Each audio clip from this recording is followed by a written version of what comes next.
So first up is a bit of a classic, starring Glenn Ford and Van Heflin, directed by Dermot Davies, who's done a lot of westerns. Never seen it. This film, unbelievably. I've seen the remake with Russell Crowe, but I kind of get the gist of what it's about. But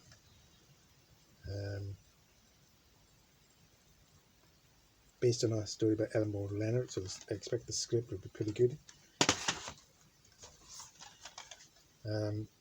Robert Redford and Jeremiah Johnson, a Sidney Pollack film. We did a lot of films with Robert Redford.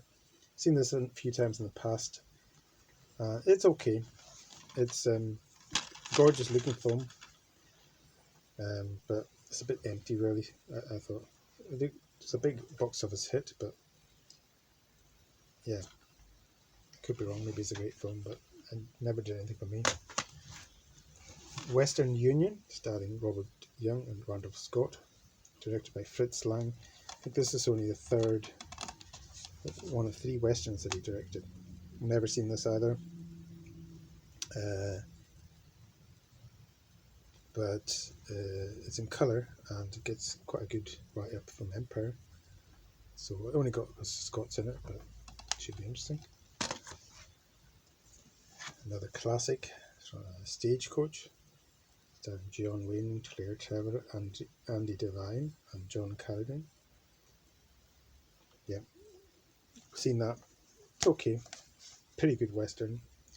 It's got a big reputation for kind of redefining westerns, I guess, or the way they were made or whatever.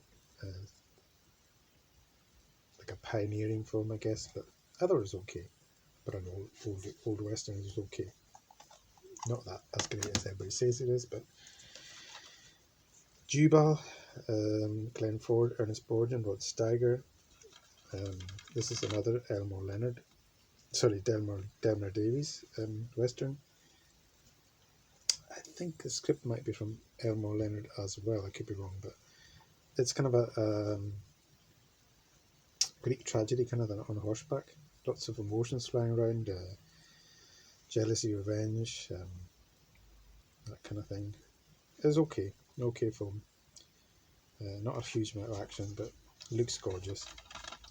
Pretty good western.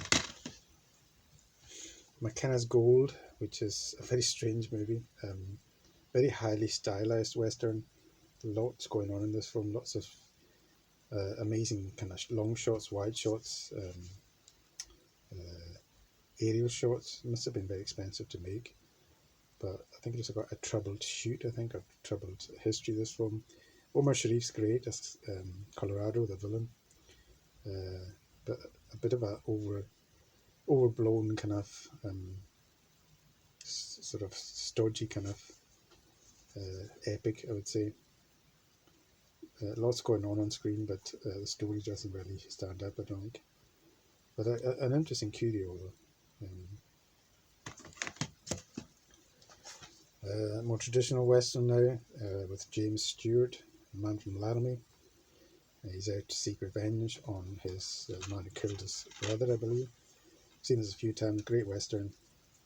Yeah, one of Jimmy Stewart's best westerns, I would say. Directed by Anthony Mann. Co-starring Arthur Kennedy, who's good in it. Yeah, top western. Magnificent Seven, classic. I've never seen this all the way through. I've seen clips on TV, I think. I don't rate it as much as everybody else does. I think it's okay. That's probably a bit harsh, okay, but I just didn't gravitate to this film for some reason. But it's got a great cast, and John Sturges, great director. And last is Ride the High Country. I think this was Randolph Scott's last film. Sam Peckinpah western, of course. Got Joel McCrea in there as well, and Mariette Hartley, who plays the girl, the woman. She's good in it. Yeah, I like this western a lot. Looks gorgeous, great looking western, and a good story. Haven't seen it for many years, but I remember I liked it a lot. So that's part of my Western collection. I have others, but